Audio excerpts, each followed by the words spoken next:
It's April 3rd, and I thought I'd come on today and give you some examples of money blocks. I've told you already that we all have them. Everybody does, so there's no need to worry about it. But you might still be wondering about examples. Give me some examples, Bev. I heard that said somewhere.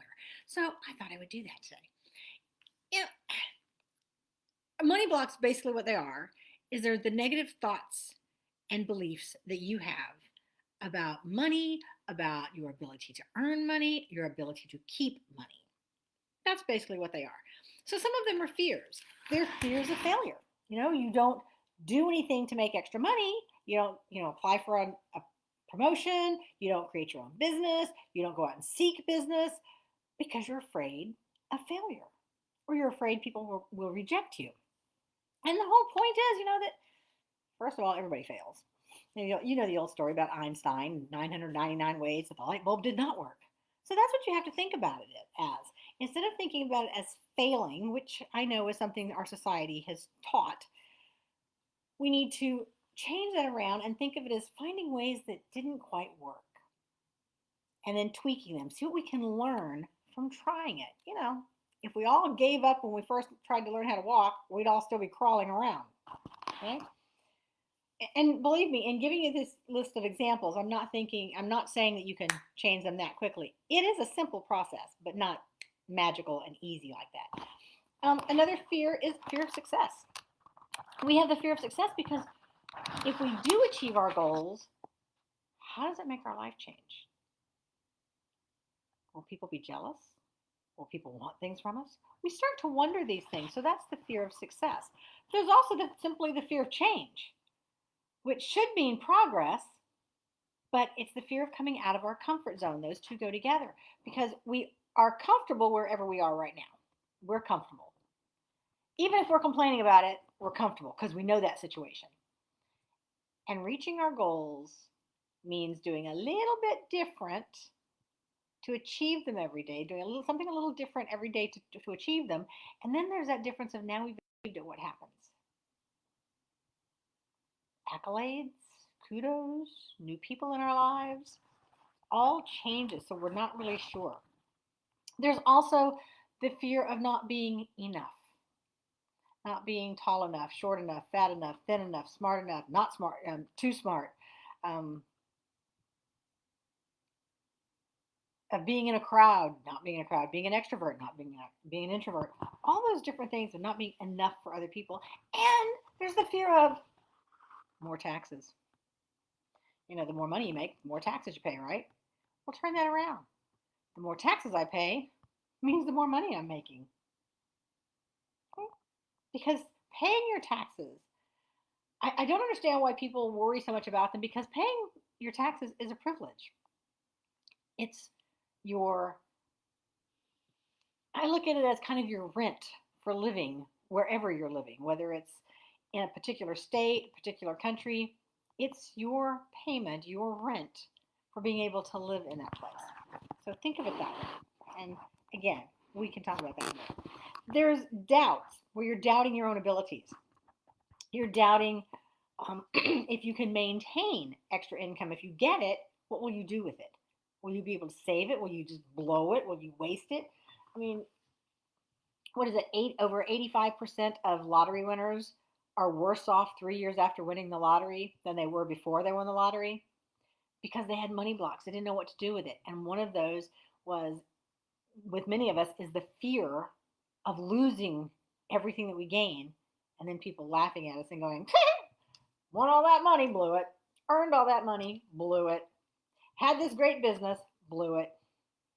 We have that fear of what people will say about us. We also doubt that we'll know what to do when we achieve whatever that next step is. Will we know what to do with the money or what to do with the accolades? Will we know how to handle ourselves? And again, that goes back to the kind of the fear of change. There's the feelings of not being worthy, of not deserving, of being insignificant, of needing one more certification, one more diploma, one more course, one more strategy, needing one more. And again, all of that goes back to not feeling enough. And considering this is the day before Easter in 2021, think about the worthiness there. If you are a Christian, then Jesus died on the cross on Easter Sunday for you. And if that doesn't make you feel worthy, what can? Don't look at it as you weren't worthy enough for him to do that. Look at it as you were so worthy that he chose to do that for you. And now it's your turn to choose to bring in abundance so that you can create a better world. Going into believing, switching gears a little bit here. You may believe that you have to play small to make other people around you feel important. And as women, so many of us were taught that as children. Don't tell your older brother or your male cousins how much money you're earning, in your lemonade stand. Don't outplay them in sports, or don't even outplay your female cousins. Help that little one do better by you playing worse. We were taught that, and it takes a lot to come out of that. So again, we have to clear that. So one of them, like I said, it's a belief that we have to play small to make other people around us feel important.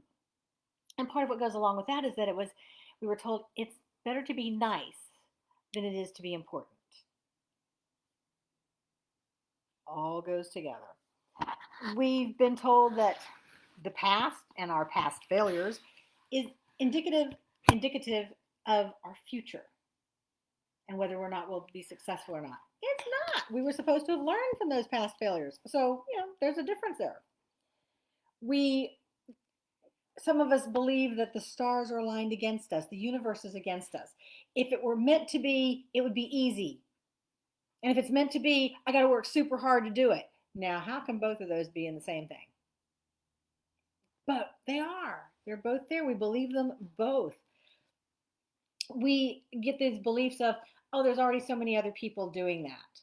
I can't possibly do that. In a 3-mile radius from my house, there's at least 10 different hamburger joints, all doing a great business. There's at least 10 different banks, all with lots of customers. So just because somebody else doesn't mean you can't do it too. Look at the number of universities we have, all cranking out diplomas and graduates. They're all doing it. And if they can, you can do it. Just because somebody else is doing it doesn't mean you can't. It actually means if somebody else is doing it and having success at it, it actually means there's a market for it. So think about that. The belief that things work out for other people, but not for me. Other people are just lucky. I'm not. There's the belief that there's not enough wealth or abundance in the world, that if I get more, somebody else has to lose it. It has to be taken away from somebody else. Well, that's just crazy. We were not put on this planet to suffer and grovel. We were placed here to live abundant lives. Now, an abundant life is different for me than it is for you. And it's different for you than it is for that person over there. And it's different for that person over there than it is for that one over there. What living an abundant life is different for everybody. Live your own, not somebody else's. And that's where people get upset, is they see what somebody else is living and they want that and they want to compare themselves. You don't know what their journey is. So stop comparing and live your abundant life.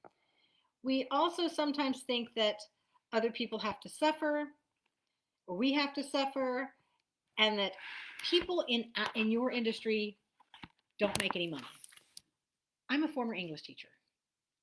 And believe me, I believed and lived the lies of teachers don't make any money for years. And guess what? All the years that I believed teachers don't make any money and I can't afford that because I'm just a teacher, I was right. I didn't have any money. When I finally broke myself of those habits and I finally quit believing those lies that were told to me by society, by higher ups in education, by other educators, by parents, by children. When I finally quit believing those lies, guess what happened? I suddenly had money. Oh, I didn't have a ton at first. It was a trickle, and then it trickled in a little more, and a little more, and a little more. And believe me, I am worth a whole lot more today than I ever dreamed I'd be worth when I was first teaching and back when I believed those lies. But you can change, and I can help you change. I changed my own mindset and totally changed my life. I can do the same for you. I can help you do that with simple, practical strategies that seem to work like magic. They're not magic, but they seem to work that way. So, if you want to hear more about it, drop me a comment below or DM me, and I will send you a link so that we can have a little chat. Okay? That's it. Again, I'm Dr. Beverly Wixon, former English teacher turned money mindset coach, because abundance is everyone's birthright. And when good people have money, good people like you, then the world is a better place for everybody. See you in the next video. Bye-bye.